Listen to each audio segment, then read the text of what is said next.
Biasanya kalau masak lemak tu kita masak seminggu sekali, wajib ada kat rumah. Dan juga gulai kurma ni, tak kisahlah dia punya lauk dia telur ataupun ayam ataupun daging. So kali ni kita masak telur, masak kurma.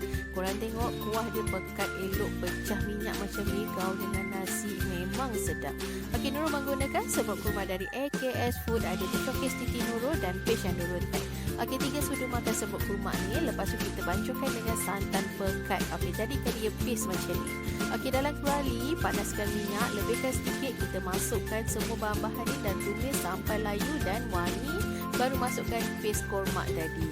Okey, paste kurma ni kena pecah minyak lah macam biasa 2-3 kali sampai elok macam ni, baru kita masukkan kentang.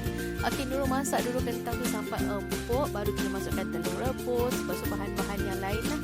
Kacaukan dia, pastikan dia elok. Kalau pekat sangat, kita letak air sikit. So dah siap. Selamat